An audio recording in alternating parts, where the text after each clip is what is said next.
대한민국 국민이 2020년 4월 15일에 대한민국에서 제21대 국회의원을 투표로 선출했습니다. 자신의 이익에 따라서. 제가 가장 인상 깊게 본 거는 광진구 을이죠? 고민정 후보랑 오세훈 후보 대결이었는데, 혹시 토론을 보신 분이 있을지 모르겠어요. 논리적으로는 오세훈 씨가 압승입니다. 고민정 씨는 그 대다수의 사람들이 좀 듣기 좋게 쉽게 들을 수 있는 그런 답변들로 주를 잃었던 것 같고, 어찌됐든 고민정 씨가 됐어요. 고민정 씨의 이력을 보면 경희대학교 외국어학부 동아시아학과를 졸업해서 아나운서로 활동을 하다가 2017년 2월 5일에 더불어민주당에 입당하여 문재인 후보 캠프에서 선대위 대변인으로 활동을 시작합니다. 2020년 21대 국회의원 선거에서 당선이 됩니다. 정치 이력을 보면 2017년에 시작을 했으니까 3년 만에 국회의원이 됐습니다. 오세훈 씨 이력을 한번 볼게요. 고려대학교 법학대학원 졸업을 하고 1984년 이제 사법시험에 통과를 해서 2000년에 한나라당 4.13 총선 선거대책위원회 부대변인으로 정치에 입문하게 됩니다. 그래서 약 20년이 흘러 이제 2020년에 광진구 을에 나왔지만 낙선을 하게 됐고요. 제가 느낀 거는 경력이 많아서 오세훈 후보가 됐어야 된다 이런 이야기를 하고 싶은 게 아니고요. 능력이나 후보의 실력보다도 내 이념에 더 잘 맞고 내 이야기를 더 잘 들어줄 것 같은 후보가 당선이 됐다라는 거죠. 이거는 반대로 얘기하면 고민정 씨가 만약에 이름이 뭐죠? 미래통합당. 고민정 씨가 만약에 미래통합당 후보로 나서서 당선이 돼도 평가는 마찬가지입니다. 막말로 제가 민주당 후보로 나갔으면 제가 됐을 것 같아요. 그리고 또 하나 흥미로운 거는 그 강남구의 태구민 씨가 당선이 됐죠. 이분 이력이 굉장히 독특합니다. 베이징 외국어대학 영문학과를 졸업하고 조선노동당 외교행정위원이에요. 쭉 이제 북한에서 이제 대사로 활동을 하다가 미래통합당에 공천을 받아서 강남구에 당선까지 됐습니다. 이걸 보면서 뭘 느끼냐면, 심지어 태구민 씨는 당선 후에도 강남에 대해서 자기는 아직 잘 모른다고. 그러니까 왜 태구민 씨가 됐을까? 이분이 내센 그 공약이 종합부동산세랑 재건축 허용 문제 해결입니다. 강남구에 주택을 갖고 있는 주민 입장에서 이 태구민 씨가 자신의 이익을 대변해 줄 수 있다라고 판단한 거죠. 그러니까 이분의 출신이 조선노동당이고 강남 출신도 아니고 강남에 대해서 잘 몰라도 중요하지 않은 거예요. 내 집값을 유지해 주거나 또 올려주거나 혹은 재건축하는데 더 용이한 어떤 정책들을 해준다 그러면 이거를 비판한다기보다 대한민국이 그렇게 지금 흘러가고 있다라는 거를 정보로 받아들이자라는 거죠. 여당, 현재 정부 여당인 더불어민주당이 약 180석. 왠지 정부 여당이 다 이긴 것 같잖아요, 사실. 유권자별로 보면 대구랑 경북이 조금 갇힌 모습이고 나머지 지역은 더불어민주당, 정부 여당이 거의 다 가져간 것처럼 보여요. 근데 이거를 또 지역구로 한번 나누고 있어요. 지역구로 나누면 이렇게 됩니다. 대한민국이 남과 북도 모자라서 이제 동서로 나뉘고 있다는 거죠, 이념적으로. 실제로 데이터를 좀 보면 중앙선거관리위원회에 따르면 253개 지역구에서 민주당 후보는 총 1,434만 표, 그리고 미래통합당 후보가 1,191만 표를 얻어 약 243만 표가 차이 납니다. 이거를 퍼센테이지로 하면 득표율은 각각 49.9%, 41.5%로 8.4% 차이 납니다. 그러니까 그 8.4%의 차이가 163대 84의 의석수를 가져온 거예요. 민주당 입장에서도 마냥 웃을 수만은 없는 상황인 거죠. 의석수는 엄청나게 압도를 했지만 데이터를 좀 뜯어보면 불과 8.4%밖에 차이 안 났다는 거거든요. 이거는 이제 다른 말로 하면 대한민국 유권자 중에 50.1%는 민주당을 지지하지 않는 것이고, 이 중에 41.5%는 미래통합당을 지지하고 있다는 뜻입니다.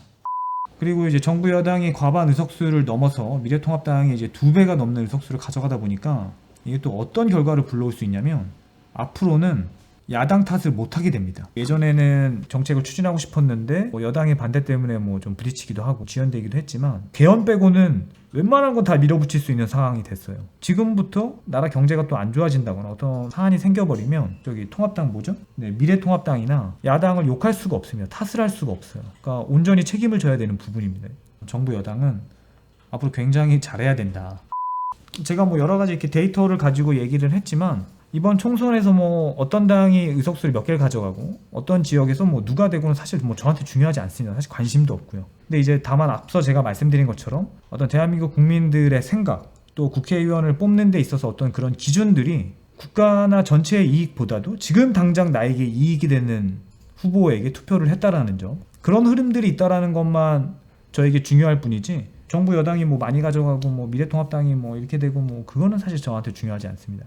제가 끝으로 하고 싶은 말은 국가가 이렇게 뭐 소위 둘로 나뉘고 이념에 따라서 어떤 뭐 분열도 있고 갈등도 있고 한데 사실 그래요. 인생을 살면서 결코 이 국회의원들이 내 인생의 행복을 결정해주지 않는다라는 거죠. 그럼 불행도 마찬가지고.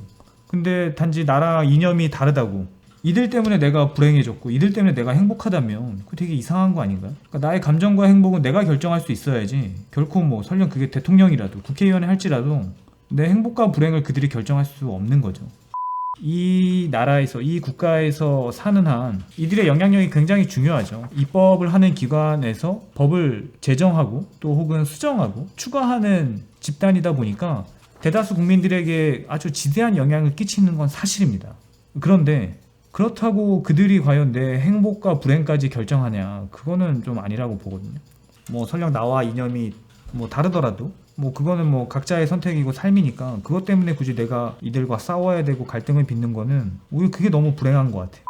이렇게 된 거 정말 민주당이 잘했으면 좋겠어요. 뭐 국민들의 또 선택을 받아서 됐으니까 그들이 잘해서 또 이 나라가 부국 강국에서 뭐 제가 하는 일도 조금 더 좀 보탬이 되고 저도 잘 먹고 잘 살았으면 좋겠네요. 뭐 그게 제 바람이죠. 이렇게 우리가 총선을 하고 이 이야기를 떠드는 이유는 우리가 더 주체성을 가지고 살아가자는 거잖아요. 역사책에서 보듯이 맨날 외부에서 침입받고 막 식민지배 당하고 이러지 않자고 하는 거잖아요. 하여튼 뭐 뽑힌 국회의원분들이 또 그 지역을 위해서 또 이 나라를 위해서 열심히 일을 해주셨으면 좋겠고, 하여튼 행복은 내가 정한다.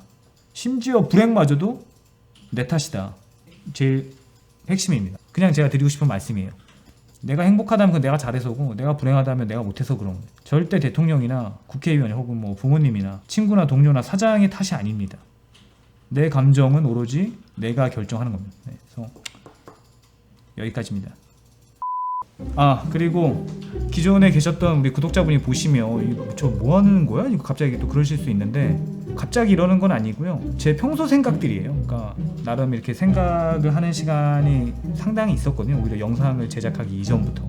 하여튼 제 생각을 이렇게 영상으로 남겨보는 거고, 그래서 다른 오해는 없으셨으면 좋겠고요. 그래도 또 영상 채널이니까 또 여러분들은 그런 기대가 저에게 조금이나마 있으시잖아요. 뭐 어떤 영상비라든가 뭐 편집이라든가 이런 거에 대해서 이렇게 제작하는 환경을 한번 제가 소개 한번 해드릴게요. 그냥 풀샷으로 한번 싹 보여주시면 뭐 개판이죠. 네, 이렇습니다. 사무실 한쪽 면이고요.